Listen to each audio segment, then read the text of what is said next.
112번째 개송입니다. 비록 100년을 살지라도 게으르고 정진하지 않는다면 부지런히 노력하며 사는 그 하루가 훨씬 낫다.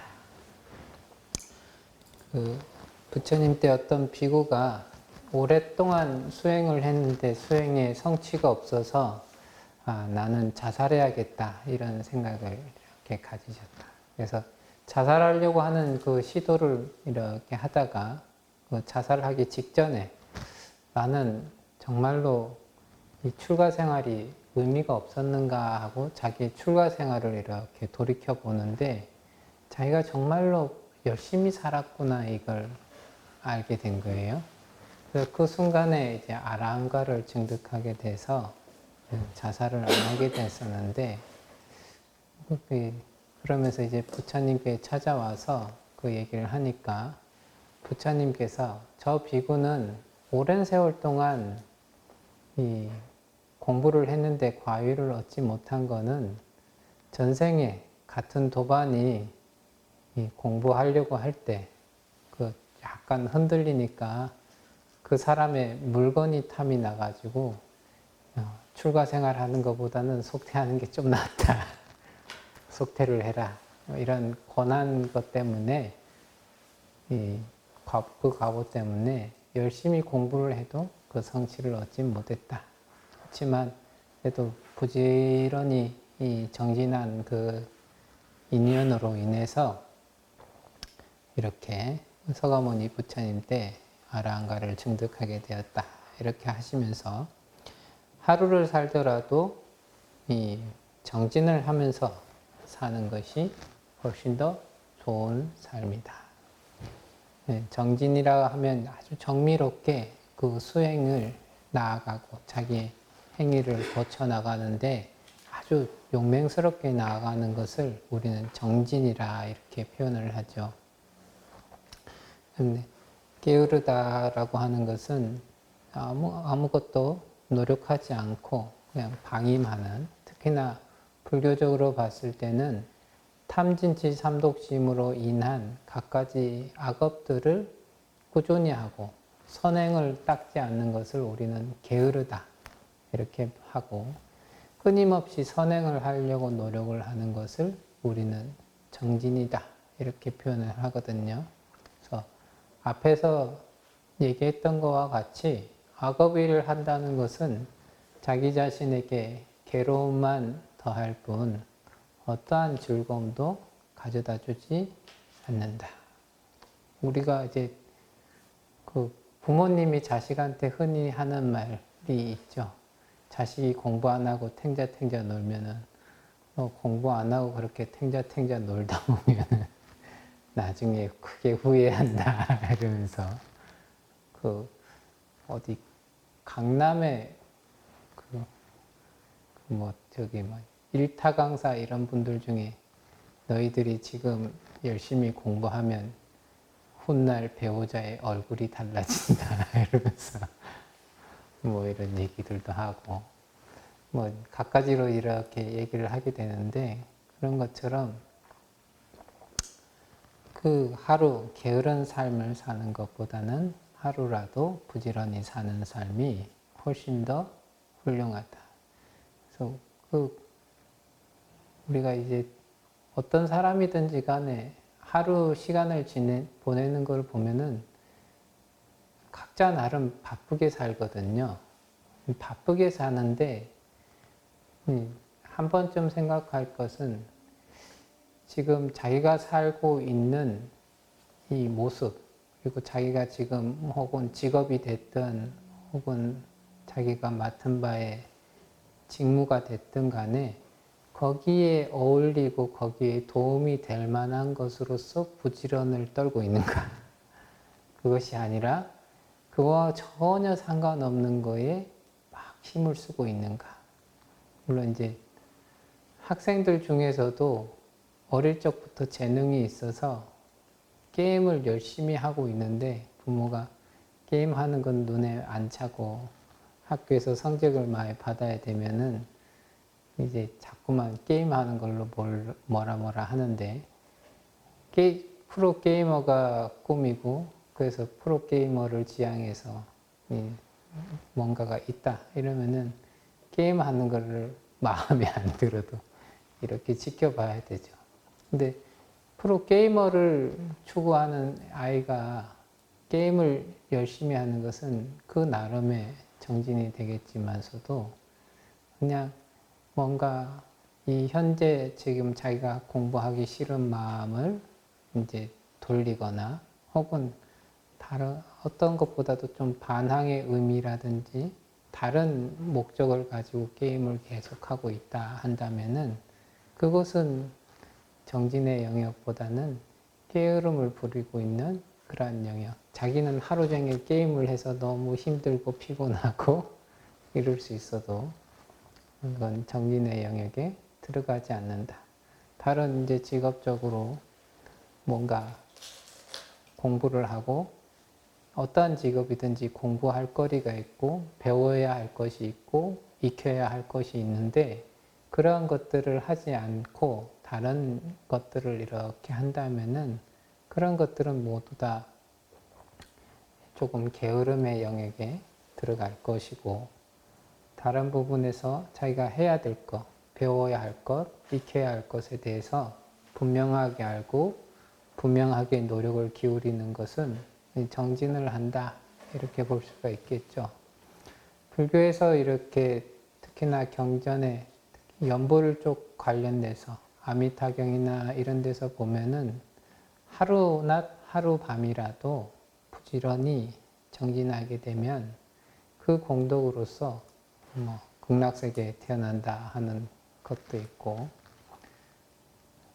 혹은 다른 의미에서는 아라한가를 증득할 수 있다 이렇게 얘기하기도 하고요. 또 계율적인 부분에서는 하루낮 하루밤 계인 팔간제계라고 하는 게 있습니다. 그건 이제 제가자분들이 하루만이라도 출가자의 삶처럼 살아보는 것을 이제 권하는 그런 계율인데 그 계율을 이렇게 옛 스님들이 쓰신 전적들을 이렇게 보면은 평생 5계를 철저히 지킨 제가자와 팔간제계 하루낮 하룻밤이라도 철저하게 지킨 사람의 공덕은 어디가 조금 더 좋습니까? 이렇게 자문자답을 하실 때 대체적으로 팔간제계를 하루라도 하루낮 하루밤이라도 더 철저하게 지킨 것이 훨씬 더 의미가 있다. 이런 얘기들이 이제 나와 있습니다. 그런 것처럼 뭐 어떠한 부분에서는 조금 게으르게 살고 할 수 있을지 몰라도 이 하루라도 이 수행적인 부분으로서 아주 열심히 정진을 하게 된다면은 그것은 자기 인생에서 아주 많은 것을 바꿀 수 있는 그런 계기가 되지 않겠는가. 수행을 이렇게 할 때 혹은 뭐 우리가 절을 한다 이렇게 되면은 물론 이제 절이 꼭 많이 해야 되는 것도 아니고 조금 해야 되는 것도 아니지만서도 자기가 절을 꾸준히 하는 사람이다 이렇게 얘기했을 때 절을 꾸준히 하지 않고 잠깐 멈추거나 다른 짓을 하게 되면은 정진이 되지 않겠지만서도 꾸준히 하는 사람은 자기에게 그 정진력이 붙어가지고 이 절하는 것이 아주 자기에게 큰 도움이 된다. 이것을 분명하게 알게 되죠. 근데 그것이 아니라 그냥 흘러가는 대로 그 자기에게 게으른 마음을 내가지고 하지 않게 되면은 그거는 자기에게 큰 도움이 되지 않는 그런 삶의 방식들을 계속 가지고 있는 것들이다. 이제 전에도 경찰 쪽에 전경을 이렇게 하고 있을 때 어떤 경찰관은 오게 되면은 그 경찰관 진급시험이 있거든요. 진급시험 공부한다고 이렇게 책을 열심히 보시는 분이 있고요.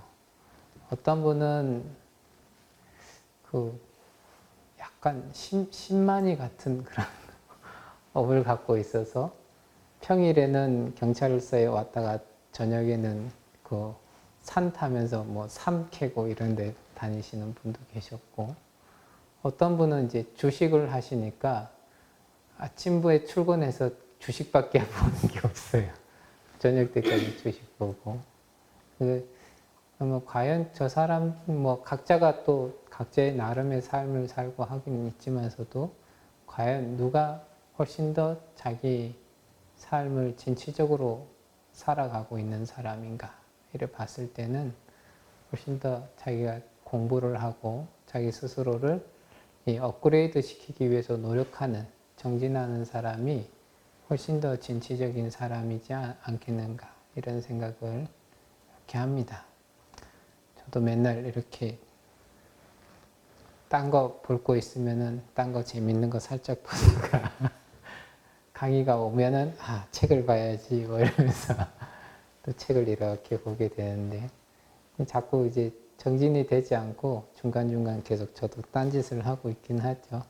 게으름을 많이 피우고 있는데 그 어떤 것보다도 정말로 이 온전하게 그 옛날에 그 참선하시는 스님들의 그 글귀에 보면은 그 한 철, 두 철, 세 철 내서 살아야 깨달음을 얻는 게 아니라 하루, 이틀, 3일, 최대 7일까지만이라도 온전한 그 오롯한 마음으로서 정진하게 되면은 못 이룰 것이 없다. 이런 얘기를 막 하거든요.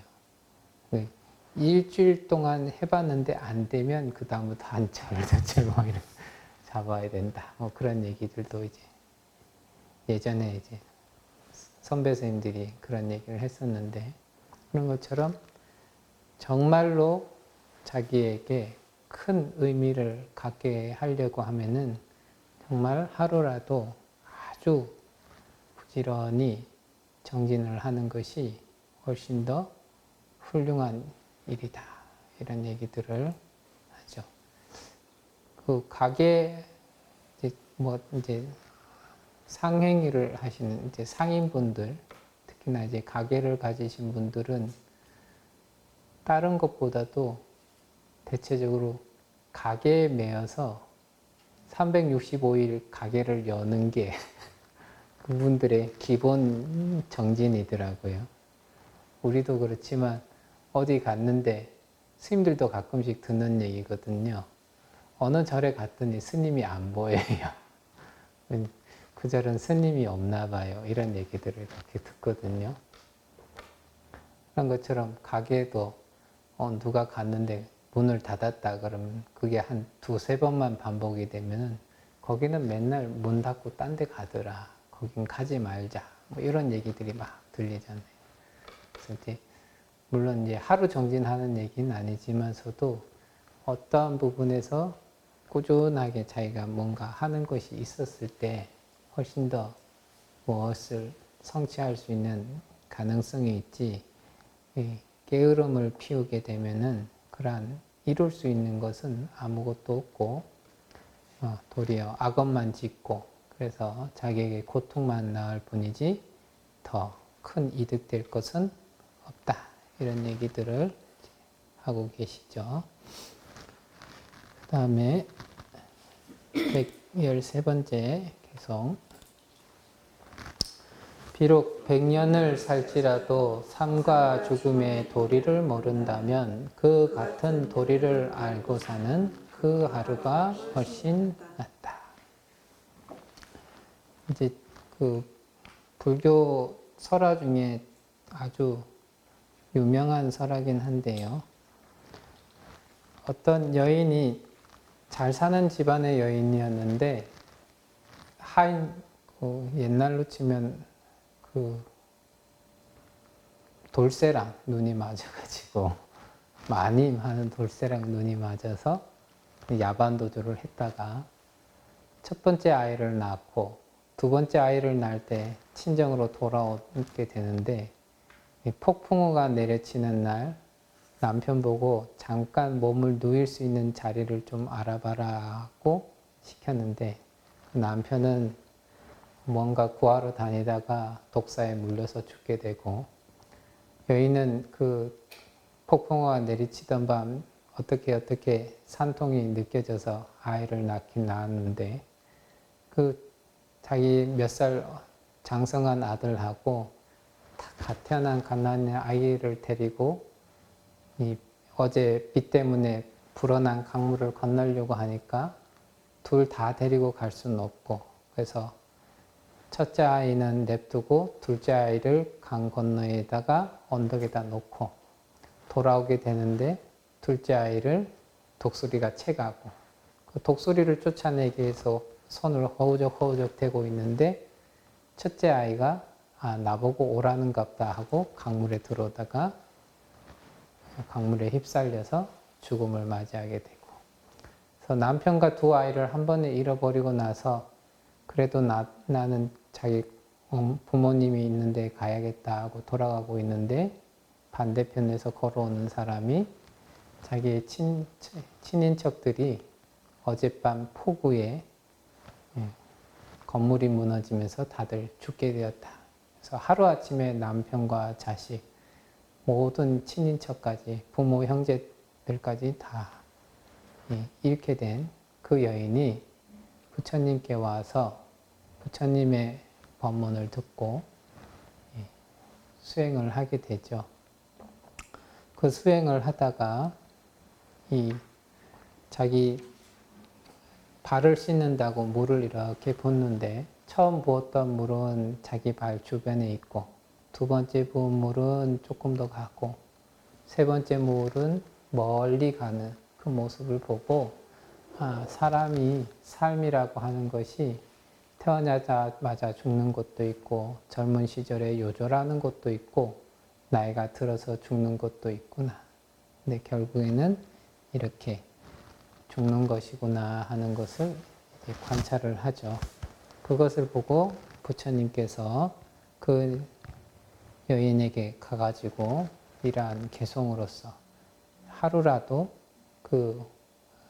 우리 불교에서 얘기하는 오온이 생겨나고 사라지는 그러한 모습을 관찰하는 것이 훨씬 더 훌륭한 일이다. 아무것도 살피지 않고 살아가는 것보다는 하루라도 살펴보고 가는 것이 훨씬 더 소중한 일이다. 생멸법 이렇게 설명을 해놨는데 어떤 것이 우리가 생하고 멸하는 법인가? 어떻게 하면은 이 몸을 받고 저기에 태어나고 여기에서 죽고 저기에서 태어나고 이곳에서 죽고 저곳에서 태어나고 하는 그러한 법인가? 우리의 오온은 어떻게 생겨나서 어떻게 사라지는가? 찰나생 찰나멸 이렇게 얘기한다는데 나는 찰나생 찰나멸을 관찰하고 있는가? 아니면은 몇십 년이 지나야 그래야 뭐가 생겨나고 뭐가 사라지는지를 알게 되든지 그런 것들처럼 우리는 아주 갖가지 현상에 대해서 나고 사라지는 생겨나고 사라지는 그러한 법들이 쭉 우리 현상에서 펼쳐지는데 무엇으로서 이렇게 생하고 멸하는가 그런 것들을 살펴보는 그러한 것을 하루라도 하지 않았다면은 정말로 자기 주변에 일어나는 현상들에 대해서 세세하게 알 수 있는 힘은 자꾸만 줄고 그냥 그 눈앞에 다가오는 것들에 허우적대면서 그 하나하나 처리한다고 아주 가쁜 그러한 삶을 살아가지 않겠는가. 그래서 그러한 아무것도 관찰하고 생각하지 않는 그러한 삶보다는 훨씬 더 이러한 생멸법을 생겨나고 사라지는 이러한 법들에 대해서 관찰하는 것이 훨씬 더 좋은 삶이다. 그러한 것들을 생각하지 않게 되면은 그저 눈앞에 생기고 눈앞에서 당장 사라지는 것에 급급하면서 거기에 휩쓸려 가면서 살아가는 삶이 되지 않겠는가 이런 생각을 해봅니다.